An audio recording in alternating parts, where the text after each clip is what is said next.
자, 이제 앞으로 계속해서 복의 개념을 우리 계속 다룰 거예요. 제가 이 유튜브가 아니면 책으로 좀 써볼까 생각도 했었는데, 제가 또 하나님 시간을 허락해 주시면 또 책으로도 한번, 아마 책으로 기록을 하려면은 아마 한 200페이지 정도 분량이 되지 않을까 이렇게 생각합니다. 그래서 우리나라의 가장 그 문제가 됐던 부분이 이 복이라는 개념에 가장 큰 문제가 있었죠. 이 깽깽 소리가요, 우리 강아지 키운 강아지가 지금 올라와가지고 자기하고 놀아주지 않나. 제가 잠깐만요, 혼을 좀 내놓고 올게요. 아니 괜찮아요. 그대로 나오세요, 자연스럽게. 잠깐만요.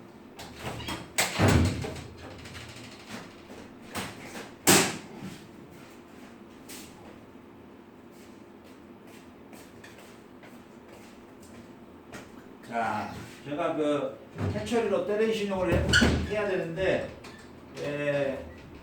해초리로 때린 신용을 하니까 좋았는데 이렇게 해초리가 이렇게 부러져 버렸습니다. 저의 이제 이게 지휘봉이 부러졌죠.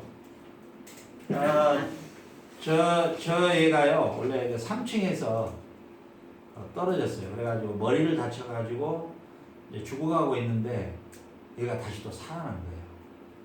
그래서 이제 저희 집으로 입양이 왔었는데, 제가 이제 불쌍하니까 매일 제가 또 약을 먹여요.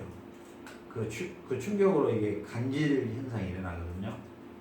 제가 이제 매일 이렇게 약을 먹이는데, 저희는 제가 자기 옆에 없으면 굉장히 불안해요.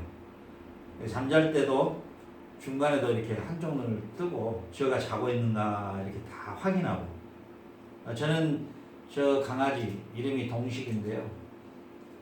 강아지를 보면서요, 참 많은 걸 제가 깨닫게 돼요. 첫 번째는 우리가 하나님을 저렇게 사랑하면 얼마나 좋아하실까. 우리가 포시락, 제가 약간만 포시락 소리가 나도 눈을 탁 떠버려요. 우리가 하나님에 대한 그런 민감함, 그 하나님과 함께 살아가는 그 교제, 내 안에 성령님과의 그 긴밀한 사귐, 절대로 그 하나님을 놓지 않으려고 하는 그 몸부림, 얼마나 하나님이 좋아하실까. 얼마나 좋아하실까. 하나님 우리에게 내가 세상 끝날까지 너희와 항상 함께 있으리라 이렇게 약속해 주셨는데, 우리가 우리의 삶 속에서 얼마나 나와 24시간 함께 하시는 성령 하나님을 얼마나 의식하고 인식하고, 또 그분 앞에서 얼마나 민감하게 정말 그 두려운 마음으로 하루를 살아가는가 생각해 보면, 참 제가 우리 강아지를 통해서 참 많은 걸 깨달아요.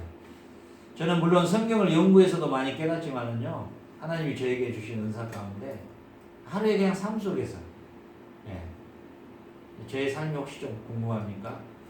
저는 아침에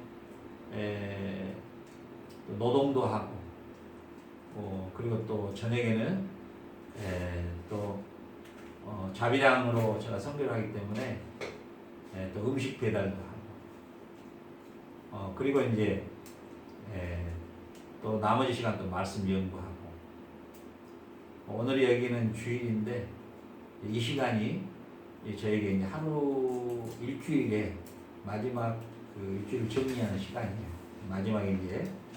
그래서 제가 이제 저의 소망과 바람이라면, 하나님이 데려가실 때까지, 요한계시록까지 이 강의가 올려졌으면 좋겠어요. 아마 한 20-30년 걸리겠다 싶은데, 그래서 이 유튜브가 없어지지 않는 이상은 이 강의를 통해서 우리 칼빈이나 루터나 쯔빌근이나 또 멜랑톤이나 이런 종교 개혁자들이 남겼던 많은 보물들이 있죠. 그래서 책으로 남기는 것보다는 유튜브로 남기는 게 더 낫겠다 이런 생각으로 시작을 한 겁니다. 그래서 이제 너희는 생육하고 번성하라, 땅에 충만하라. 이 충만의 복을 주셨죠. 이 충만이라는 단어가 마레라는 히브리어예요. 이게 신약으로는 플레레스 이렇게 번역이 됩니다. 이게 어떤 뜻이냐면요. 로마서 11장 25절 형제들아 너희가 스스로 지혜 있다 함을 명키 하여 이 비밀을 너희가 모르기를 내가 원치 아니하노니 이 비밀은 이방인의 충만한 수가 들어오기까지 이스라엘의 덜어는 완악하게 된 것이요. 여기서 이방인의 충만한 이게 바로 플레레스입니다. 이게 충만하라 바람입니다. 자, 너희는 생육하고 번성하고 충만하라. 이 마레라고 하는 이 충만이라는 단어가 그리스어로 70인역으로 번역을 하면 프레레스입니다. 이 프레레스가 바로 이 충만한 수가 들어오기까지 이 충만함입니다. 자, 이제 바울은 로마서를 통해서 예수님의 재림이 언제인가? 예수님의 마지막 재림의 때가 언제인가? 우리나라도 그 재림에 대해서 굉장히 좀 이단들이 많이 극성을 부렸죠. 그런데 중요한 것은 이방인의 충만한 수가 차야 됩니다. 그리고 이스라엘이 다시 그리스도를 구주로 고백해야 됩니다. 하나님께서 처음에 창조의 경륜, 하나님의 창조를 시작하실 때 하나님이 계획하신 충만한 숫자가 차야 됩니다. 하나님이 영생을 주기로 작정된 자들의 충만한 숫자가 다 차야 됩니다. 그때 예수님이 오십니다. 이것은 우리가 누구도 알 수 없는 숫자죠. 이방인의 충만한 수가 들어오기까지 이스라엘은 예수님을 메시아로 받지 않았죠. 그러나 다시 충만한 숫자가 차면 이스라엘 백성들이 다시 돌아온다는 겁니다. 그리스도를 지금 많이 예수님을 고백하는 숫자들이 많이 늘어나고 있다고 하죠.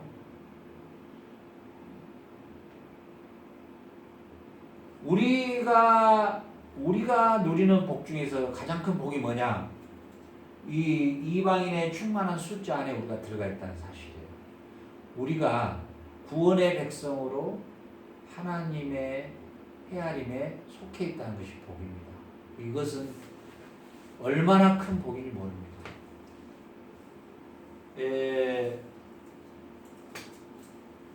우리 집사람이 자꾸 저렇게 막 선을 건드려버리고 그러니까 꺼져버리고 그러거든요. 전혀 안 건드렸다고 또 저렇게. 그러니까 조심하세요. 알겠죠? 그쪽으로 일체 손대지 마세요. 자, 그래서 요한복음 1장 14절에 말씀이 육신이 되어 우리 가운데 거하심에 우리가 그의 영광을 보니 아버지의 독생자의 영광이요 은혜와 진리가 충만하더라. 이게 바로 플레레스입니다. 자, 구약 때는 하나님의 은혜가 없었느냐? 구약 때도 있었죠. 그러나 그때 은혜와 예수 그리스도께서 주시는 은혜하고는 비교가 안 되죠. 은혜 위에 은혜입니다. 무슨 말이냐면 아담의 범죄로 말미암아 우리 인간 자체는 완전히 멸망을 당해야 될 존재였습니다. 그러나 하나님께서 그러한 인간임에도 불구하고 하나님께서는 우리 인간의 제사장의 직무를 파기하지 아니하시고 바로 하나님과 대면할 수 있는 대제사장을 세워서 우리 인간에게 아브라함에 속한 자들, 아브라함 안에 들어온 자들에게는 구원을 주셨던 구약의 방식의 은혜예요. 그러나 새로운 시대에서는 예수 안에서는 누구든지 다 구원을 주시는 하나님의 은혜가 충만한 그 은혜가 임했다는 거죠. 자, 우리가 세례 요한보다도 더 큰 자요 은혜를 받은 자예요. 우리가. 왜냐하면 세례 요한은 구약에 속해 있어요. 그러나 우리는 신약에 속해 있는 새 시대에 옛시대가 아닌 새 시대에 속해 있는 자로서 예수의 은혜 안에 들어있는 충만한 은혜 속에 살아가는 존재. 결국은 뭔 말입니까? 우리가 복이라는 것이 어떤 걸까요? 예수 안에 있는 복이 최고의 복입니다. 내가 예수의 은혜 안에 거하고 있는 이 복이 최고의 복입니다. 예수의 십자가의 은혜 안에 우리가 속해 있는 이 복이 최고의 충만의 복입니다. 우리가 다 그의 충만한 데서 받으니 은혜 위에 은혜더라. 이 은혜, 첫째 은혜는 모세의 은혜요. 두 번째 은혜는 십계명 안의 은혜요. 이것은 뭐예요? 그리스도 안에서 은혜예요. 율법 안에서의 은혜가 있어요. 그러나 예수의 십자가의 은혜하고는 비교할 수 없는 은혜다. 이런 뜻입니다. 자, 충만.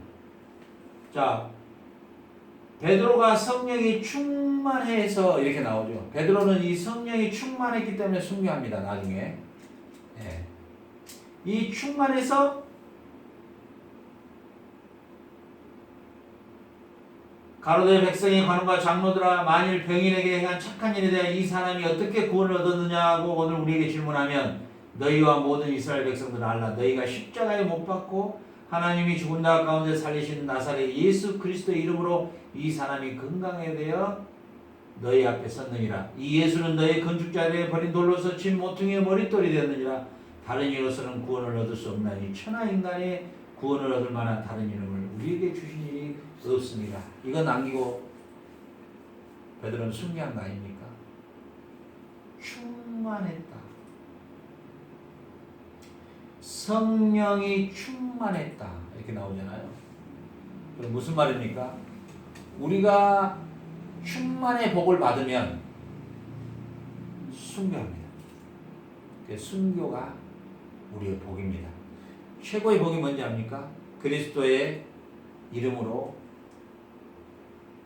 충만함으로 순교하는 겁니다.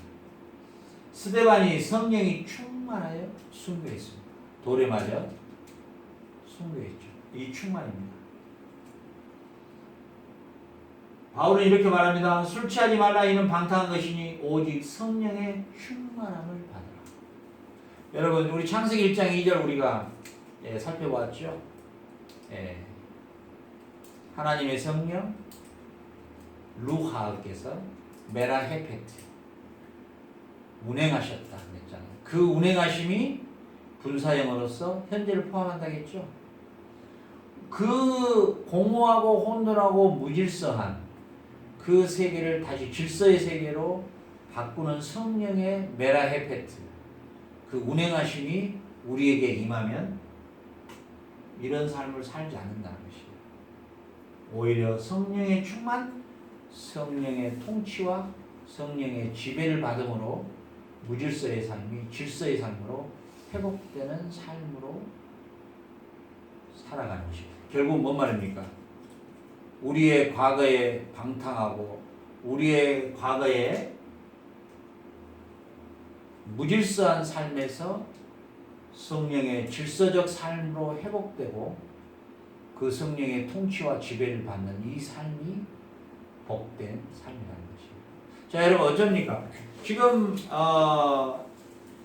지금까지 강의를 통해서 복의 개념을 한번 살펴보았습니다. 하나님께서는 피조세계를 창조하시고 우리 인간을 창조하시고 생육하고 번성하라 땅에 충만하라 일반 자연세계에 복을 줬는데 그 복은 생육하고 번성하고 땅에 충만하라. 우리는 그 개념을 생육, 번성, 충만 마치 꽃 화병에 꽃을 가득 채우는 그런 기분을 느끼죠. 그러나 창세기 1장 28절에 하나님이 우리의 형상대로 우리가 사람을 만들고 그로 세상을 다스리게 하자. 하나님이 그들에게 복을 주시고 생육하고 번성하고 땅에 충만하라. 이건 자연 피조세계와 똑같은 것이죠. 그러니까 두 가지가 더 있죠. 정복하고 다스리라. 다음 시간에는 정복하고 다스리는 이 복이 어떤 복인가. 그런데 우리는 그 복을 주신다라는 그 복의 개념이, 이 바라크라고 하는 복의 개념이 바로 무릎을 꿇다, 하나님을 찬송하다, 하나님께 기도하다, 그리고 사람을 축복하다. 그러죠? 우리가 그 복에 대한 개념에 대해서 우리는 신약 복음에서 어떻게 그것을 증거하고 있는가를 살펴보았어요. 그래서 우리는 솔로몬이 하나님의 성전을 완공하고 무릎을 꿇고 하늘을 향하여, 그렇죠? 모두가 다 보면 공통점이 뭐냐면 하나님을 경외하고 하나님을 높이고 하나님의 영광을 드러내는, 그리고 하나님을 알아가는, 그리스도의 인격의 사역을 닮아가는, 그리고 복음을 위해서 순교하는, 이러한 것들이 복이라는 것을 우리는 살펴보았습니다. 우리 다음 또 영상을 통해서 우리가 더욱더 구체적으로 복에 대한 개념을 살펴보도록 하겠습니다. 오늘 주일 저녁까지 수고해 주신 우리 사모님께 감사하고, 앞으로 더더욱더 유튜브를 통해서 우리가 참으로 바른 진리를 깨닫고 바른 성경 해석을 통하여서 우리의 삶에 다른 우리의 가치관과 세계관이 만들어져서 하나님 앞에 진정으로 복받는 우리 성도님들 되시기를 주의 이름으로 축원합니다. 감사합니다. 샬롬.